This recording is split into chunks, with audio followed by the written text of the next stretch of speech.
that engine, go to that Kubota T1870 and do a quick teardown on it, see what we can find.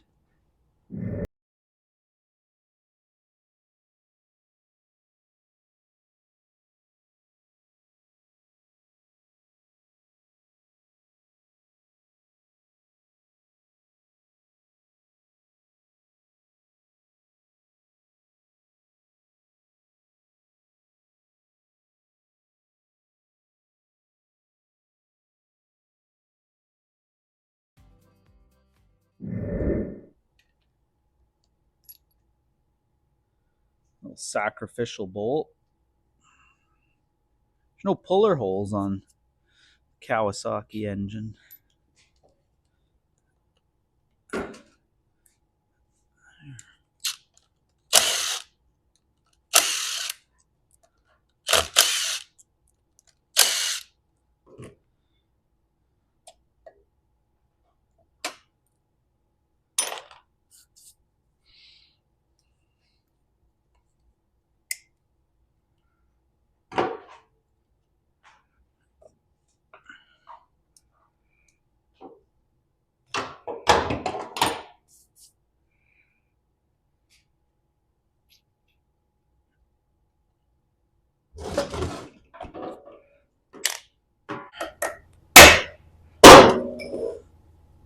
One good hit, that thing popped right off. I hit the bolt, not the flywheel. Don't hit the flywheel. And that bolt's just sacrificial. It's already got a bend in it.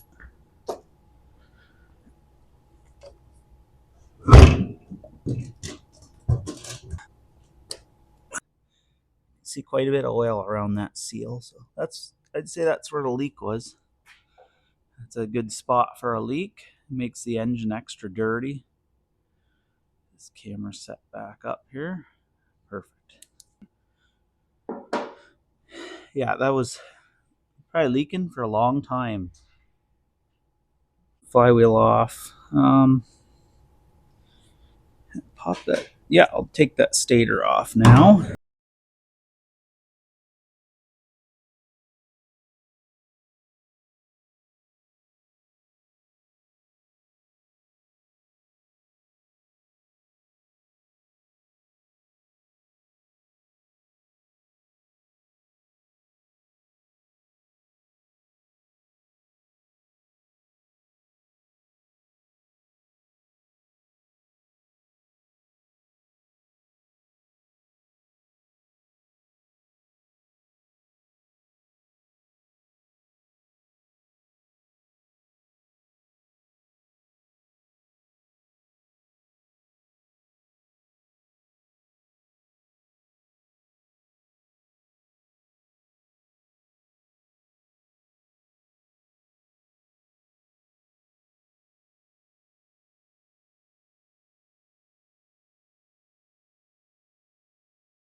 I keep stepping out to get tools.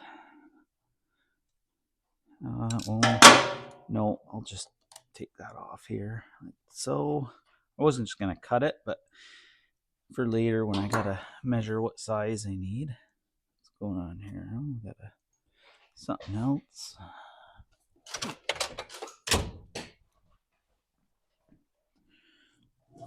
Our impulse line. here. I don't think these are supposed to have ring clamps from the factory.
Let's see what kind of damage we had.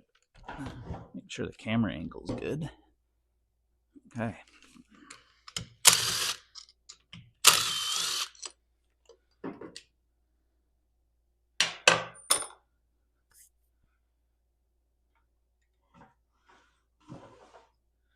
And these are, I think they're 12s.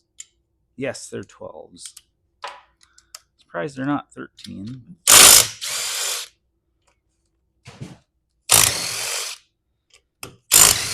This is the number 1 cylinder. It's got a bad guide on the exhaust side.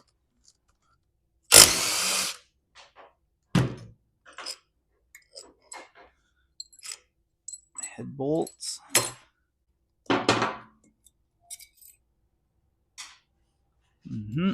Okay.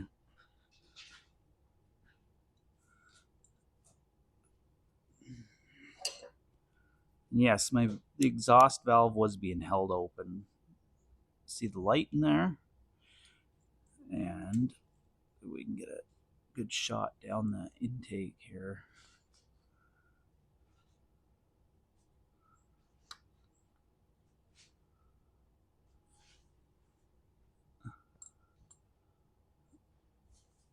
There's our guide.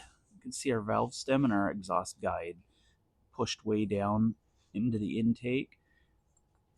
in holding that valve open.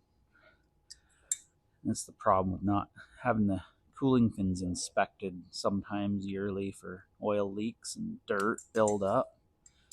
Like, that's an air passage. The fan should be blowing air down this through all these fins, mainly down this hole.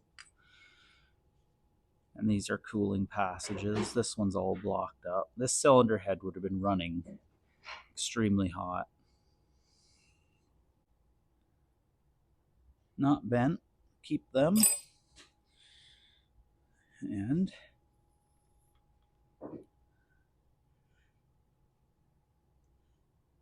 no scoring.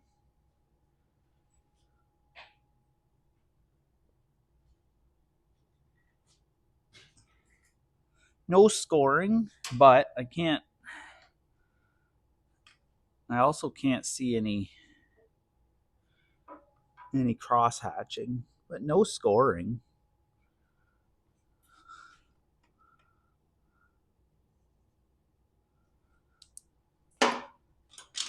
I figured because it was running on low on oil, it would have had some scoring. I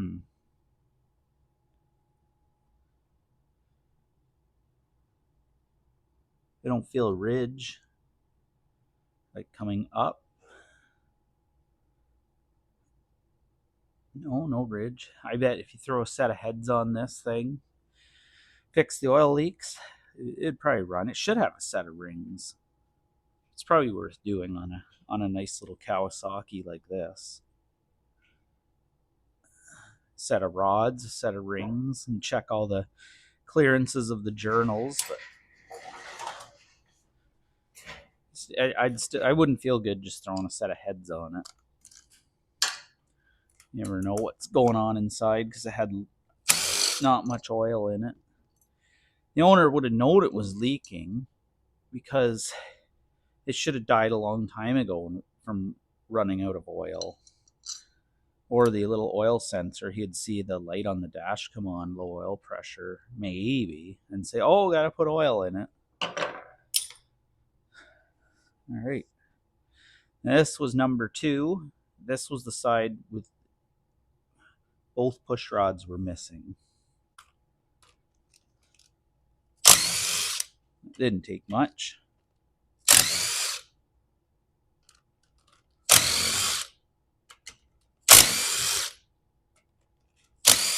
And none of those were very tight. Probably could have been from overheating, loosened up. Maybe they stretch the bolts. I'm not really sure on these. I know some cars you're not supposed to reuse the head bolts. All right.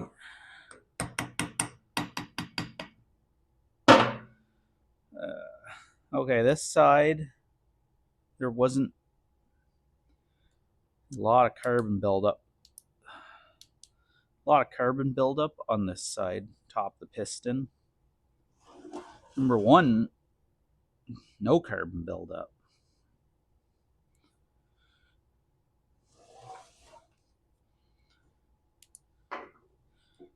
That cylinder head out.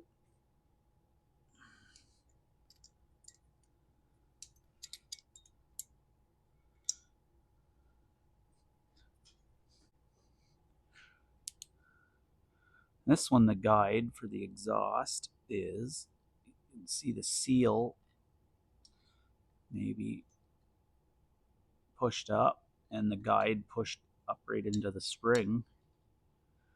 It's the opposite problem on this side. There's a little bit of white metal in there. I'm not sure what that is.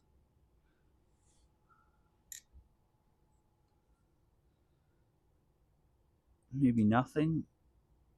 It looks like there's little pieces of splattered aluminum in there. I don't know. It doesn't make any sense to me. Oh, this side's scored though.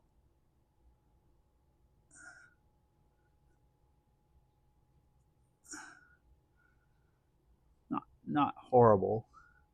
Like, yeah, it could probably the pistons were good. Maybe a set of rings. See if I can zoom in on that. The scoring there. For personal uses, I've honed worse and used them for, yeah.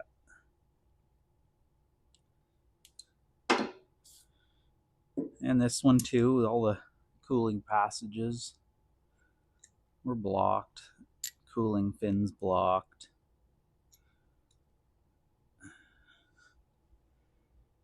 It ran until the end.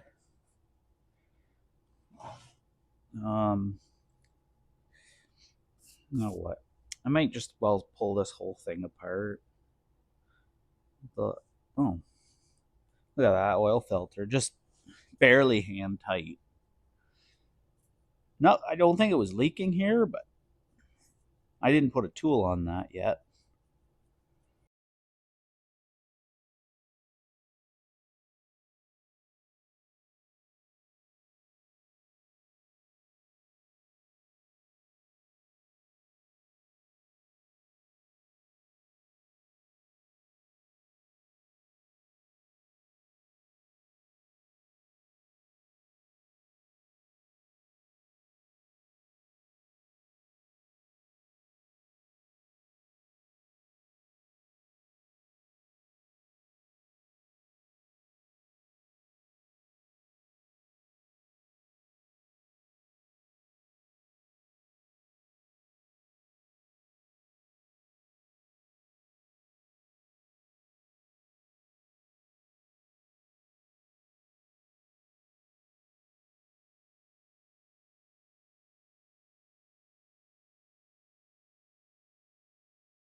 There's my Kawasaki off that Kubota. Got her pretty clean.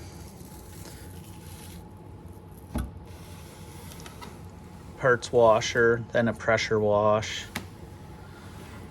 I do notice where my oil leak was now. It is actually this plate. You can see the oil running out as it sits on its end. I think these were known for leaking there. If I recall, I've had these in the past and that's been leaking, but it's been a while. I don't see too many of these anymore. And then my cylinder heads, you can just go over that quick.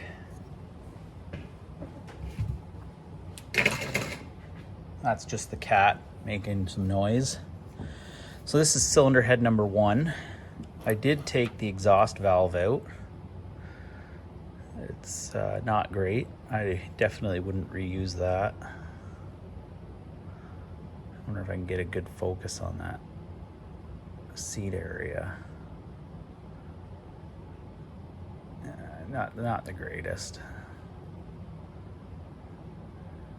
But in a pinch, maybe you could lap that really good and maybe it'll seal again. So I see there's my guide, exhaust valve guide, and you can see it's pushed. Man, it's, there we go, that's better. There it is. Pushed out, maybe mushroomed a little bit, or that's just carbon built up on the end.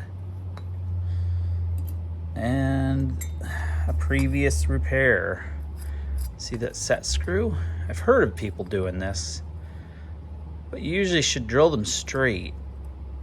So that set screw, somebody would have known this was loose, this guide, and drilled a hole and then put a set screw in. But I think the way to do it is get the guide out, drill the hole first, put the guide back in, mark where the screw is going to touch the guide, and make a little flat spot, and then put the screw in. But that screw is not straight. I can show you if I had a marker.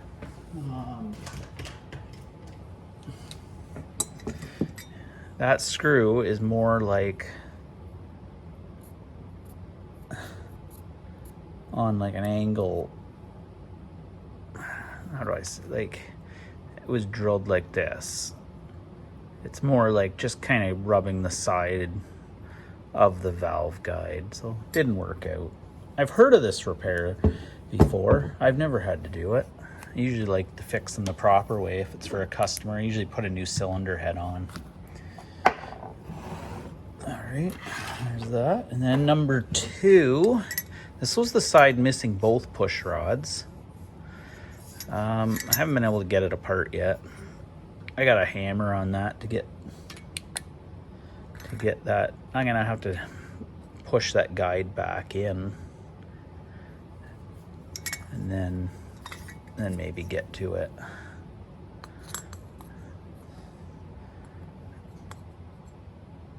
Yeah. No repair attempts on this side. No set screws in there. Pretty hard to clean, baked on, all that baked on mud, dirt, oil. All right, let me get this camera situated and I'll crack this engine block open.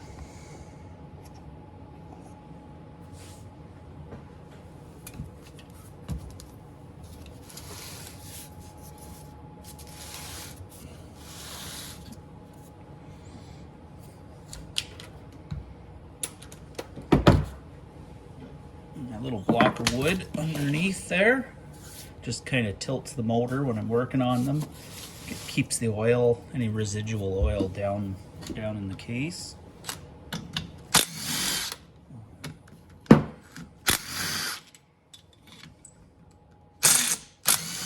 Oh, wasn't on the head. That's what not to do.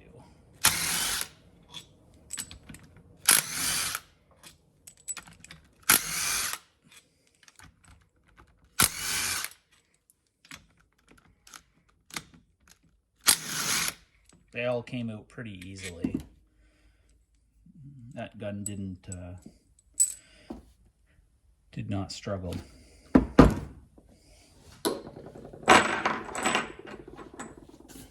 Keep those there. Are they the same size as the head bolts, I wonder? Exact same size as the head bolts. Maybe not the same part number, but same bolt. I bet it is the same part number. Better keep them separate either way.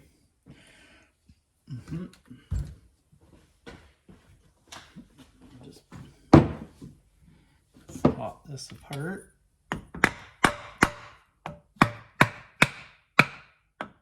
I'm just tapping on the ears gently with my brass hammer here.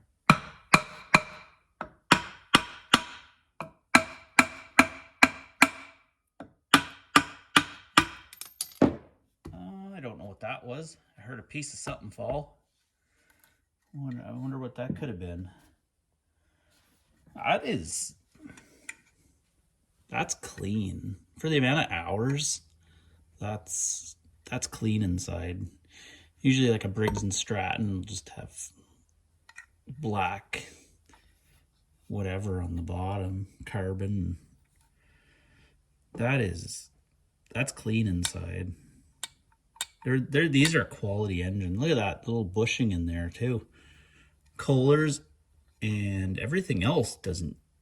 There's Vanguard. Vanguard might. I can't remember now if they have a bushing in the. I have to tear one apart and remember I got a few of them around. That's pretty cool. Didn't know they did that.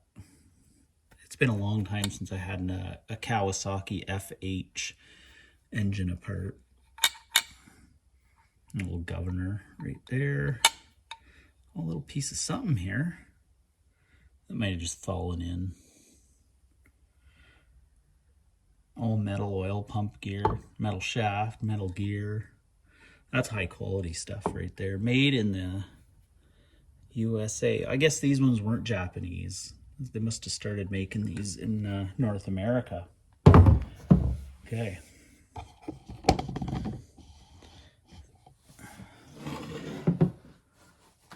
little bit of oil mess. I might get a container and just actually grab my wife's baking pan.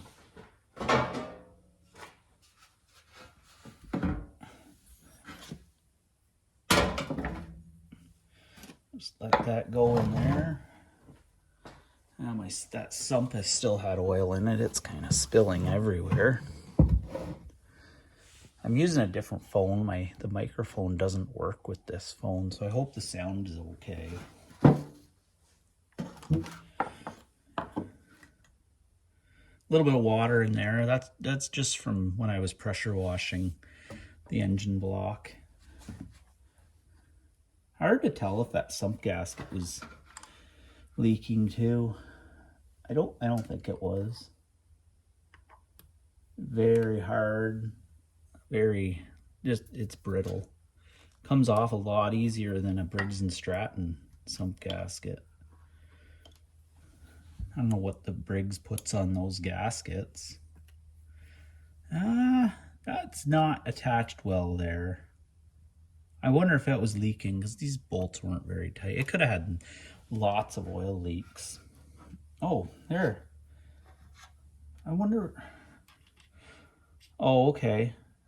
I heard something fall. It must have just been a spacer for the camshaft. I'll have to look at the parts list later for that. I'll just set that over here for now. Get maybe a paper towel.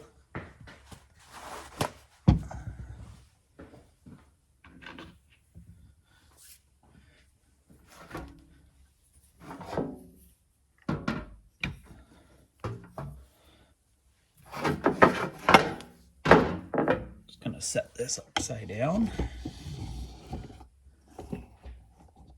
Position here.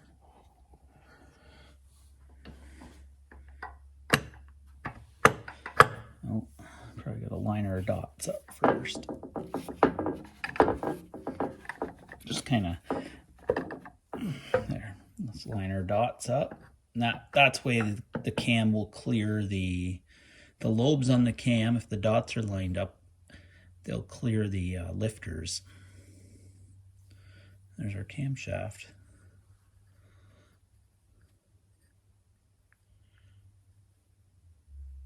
I would say that's a good camshaft.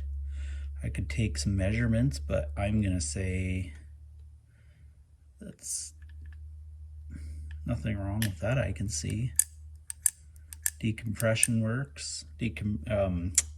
Compression release. I get my saws and 4-stroke engines mixed up the odd time. Let me just set that down for a sec.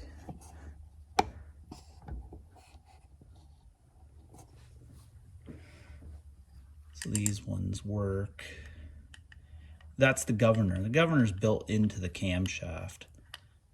As the engine speeds up on this Kawasaki, there's some little balls in there. See if I can get a light. Oh, not that light. There's some little weighted, like flyweight balls in there, and they're in their little channels. And this engine, as it speeds up, the balls fly out and push this cup down, which pushes the governor lever and tells the carb to go to idle. And then the governor spring tries to tell the carb to go to full throttle, so you give it more. Anyway, I should probably explain that better at another time, but yeah, that's the governor there. And your compression release is just built in. The camshaft does a lot on this engine. Governor, compression release, timing. Yep. It looks in good shape.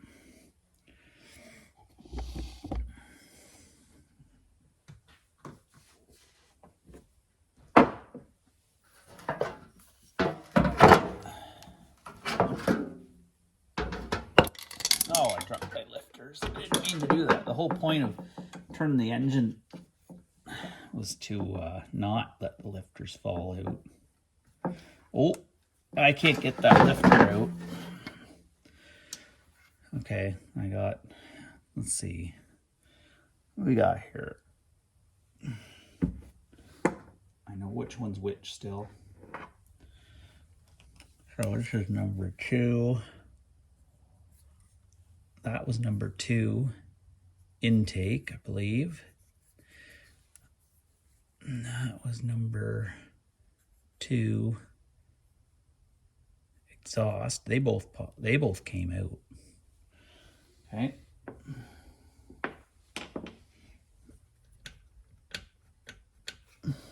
Now it's number 1 side. They're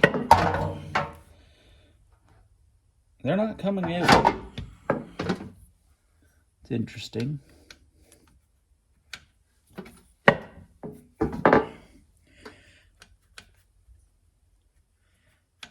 Those lifters do not want to come out, and they should. Some of you may disagree, but I'm just gonna have to punch these through. I'm not leaving them in there. Oh, that does not feel nice.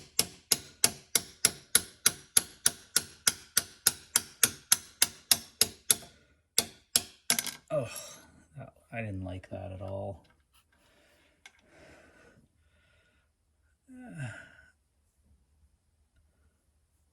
Yeah. And the lifter is... What would have caused that? What would have caused that?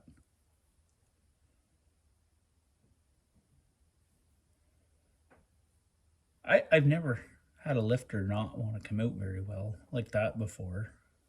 If I think about it long enough, I'll have to sit and think about that. So that was number 1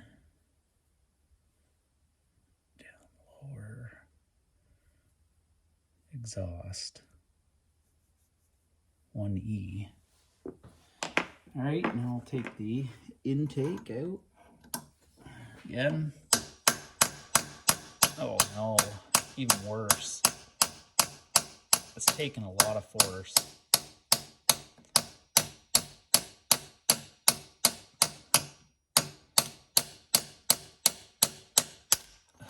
That was awful. That felt horrible. Maybe it'll be okay though. Oh yeah, it's, I guess it's something to do with those push rods.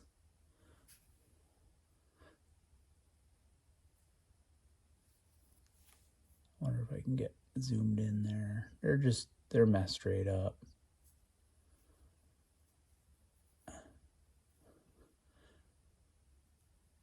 It's very rough there, just like it wasn't my punch that did that. That just got hammered on. Valves being too tight.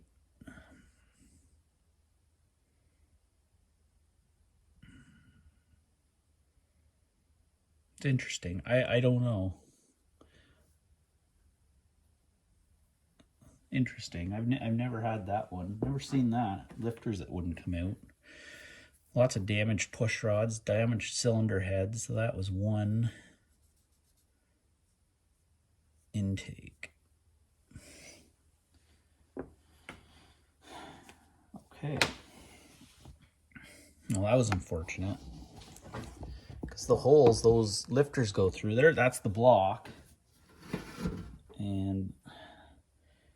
Wouldn't know until I grab another set.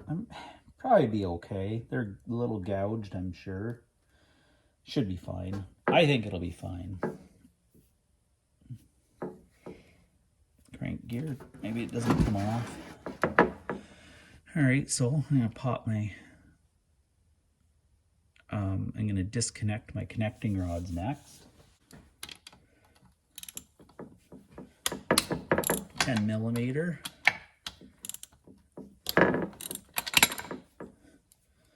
Just throw it.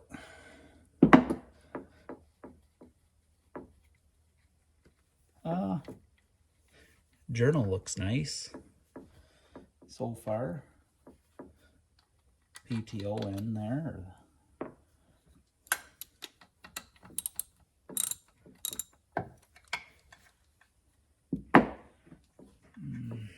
Doesn't want to come off by hand yet.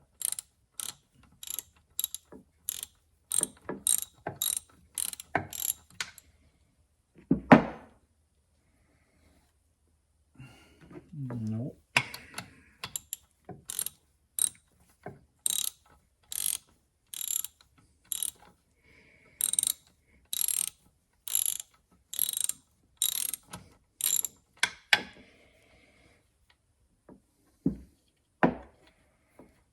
I'll just take these one at a time, then I can keep the proper bolts and connecting rod parts with each one.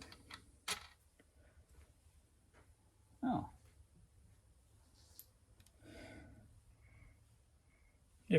Almost like a different color. Almost like this one got hot. I guess we'll see.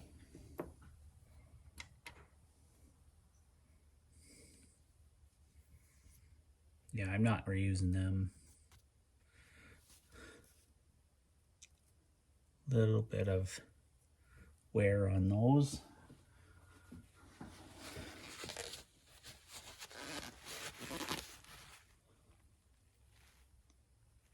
You can tell they're starting to wear. No smearing, which is always good, but starting to wear. I suppose I had to get by, I'd throw it back together. I just had to cut my grass. I wasn't worried about it lasting all year. Alright, turn that.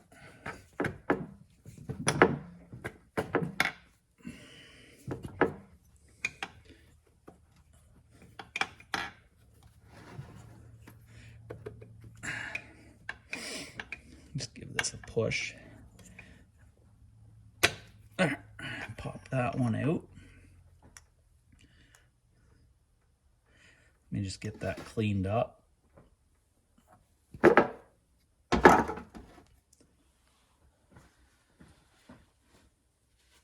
lot of carbon on this side.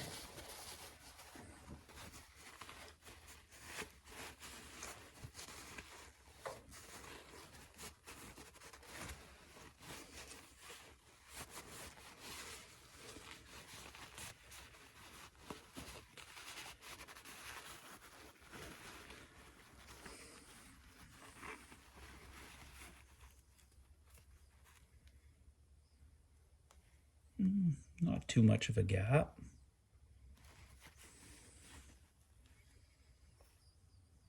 Oil was definitely getting by there. Piston looks good. I can still see machining. And this is number 2. This was the one with all the carbon on top. Nothing wrong with that piston. As long as all the micrometer there, what do you call it? Caliper gauge. As long as everything checks out. Just a bit of carbon scoring. I think it's fine. I wouldn't reuse these rods. I might just buy a set of rods for this if I'm gonna fix it. As long as the bore checks out and it's not egg shaped. I'm not going to do that today. get this cap back on.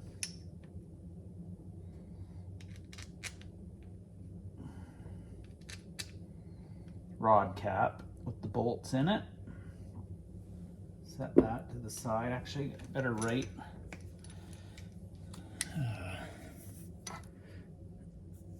two and number 2.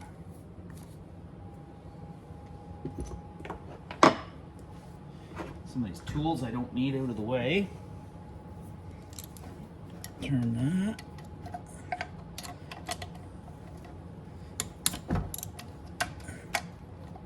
Just gotta move it a bit so my socket can get back in.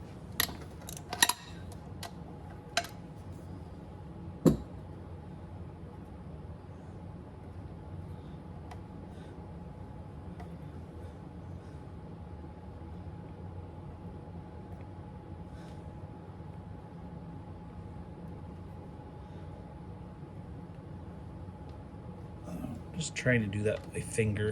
It's not gonna work. I think I got a smaller ratchet. A little quarter drive ratchet. Better for this. Push that rod out. Piston. Push this piston out.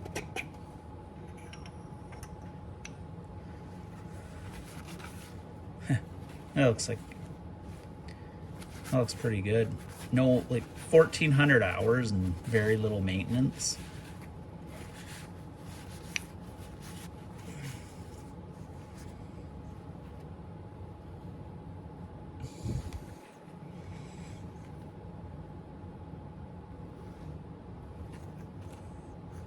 Nice looking set of rings and the hone. Crankshaft should come right out.